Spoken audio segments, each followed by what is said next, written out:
حضرت سیدنا منصور بن عمار رحمۃ اللہ علیہ کی توبہ کا سبب یہ ہوا کہ ایک مرتبہ ان کو راہ میں کاغذ کا پرزہ ملا جس پر بسم اللہ الرحمن الرحیم لکھا ہوا تھا۔ انہوں نے ادب سے رکھنے کی کوئی مناسب جگہ نہ پائی تو اسے نگل لیا۔ رات کو خواب میں دیکھا کہ کوئی کہتا ہے کہ مقدس کاغذ کے احترام کی برکت سے اللہ رب العزت نے تجھ پر حکمت کے دروازے کھول دیے،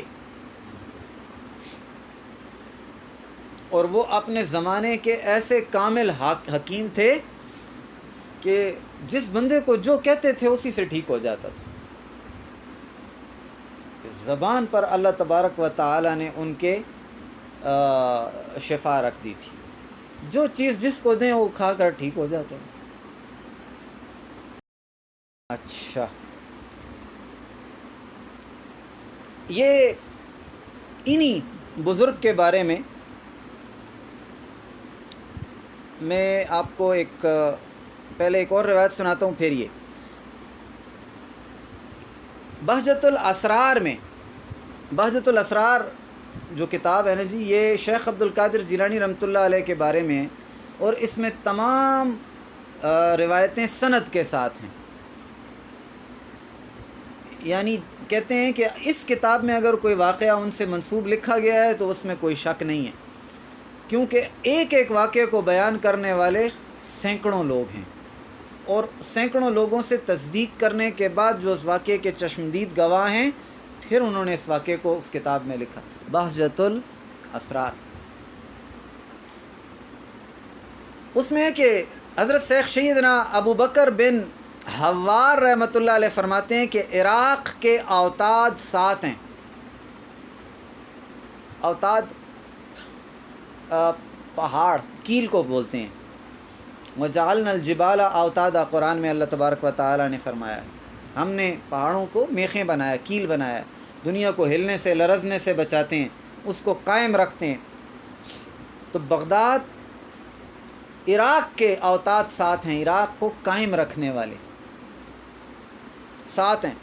سیدنا معروف کرخی رحمہ اللہ، سیدنا شیخ امام احمد ابن حنبل رحمہ اللہ، سیدنا بشر حافی رحمہ اللہ 3، سیدنا شیخ منصور بن عمار، ابھی جن کا نام لیا ہے، حکمت کے دروازے، منصور بن عمار، سیدنا شیخ جنید بغدادی رحمہ اللہ 5، سیدنا شیخ سہل بن عبداللہ تستری رحمۃ اللہ علیہ تستری، اور سیدنا شیخ عبد القادر جیلانی رحمۃ اللہ علیہ۔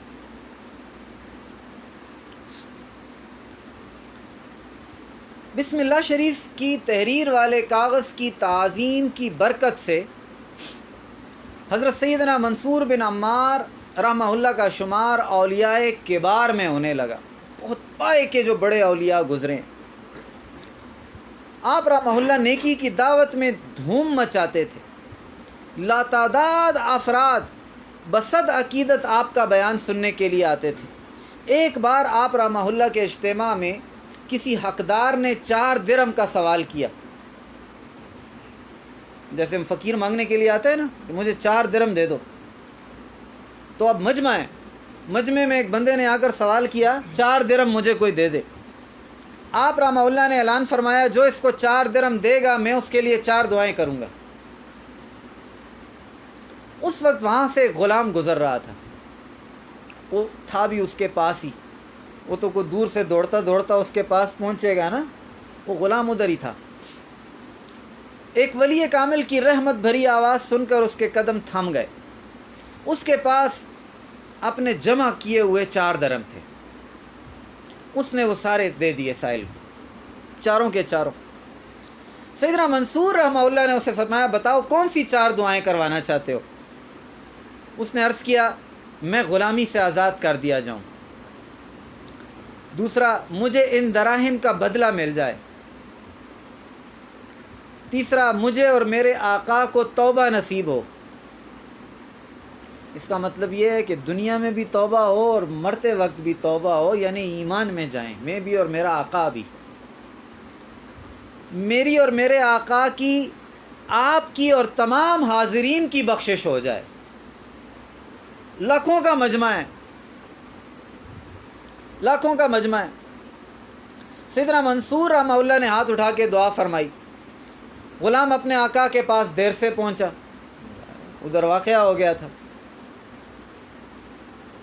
آقا نے سبب تاخیر پوچھا تو کہنے لگا سارا قصہ. آقا نے پوچھا پہلی دعا کون سی تھی؟ غلام نے بولا میں نے عرض کیا دعا کیجئے میں غلامی سے آزاد کر دیا جاؤں. اس کی زبان سے بے ساختہ نکلا جا تو غلامی سے آزاد ہے. سنتے ہی جا تو غلامی سے آزاد ہے. کہا دوسری دعا کون سی کر فرمائی؟ کہتے ہیں جو 4 درہم میں نے دیا اس کا نعم المدل مل جائے. آقا نے کہا جا تجھے میں نے 4 درہم کے بدلے 4000 درہم دیے. پوچھا تیسری دعا کیا تھی؟ بولا مجھے اور میرے آقا کو گناہوں سے توبہ کی توفیق ہو جائے. یہ سنتے ہی آقا کی زبان پہ استغفار جاری ہو گیا. دل سے، زبان اور دل دونوں استغفار پہ لگ گئے. کہنے لگا میں اللہ تبارک و تعالیٰ کی بارگاہ میں اپنے تمام گناہوں کی توبہ کرتا ہوں. چوتھی دعا بھی بتا دو. اس نے کہا میں نے التجا کی کہ میرے آقا کی، آپ جناب کی اور تمام حاضرین اجتماع کی مغفرت ہو جائے. یہ سن کر آقا نے کہا کہ 3 باتیں جو میرے اختیار میں تھیں وہ تو میں نے کر لی ہیں،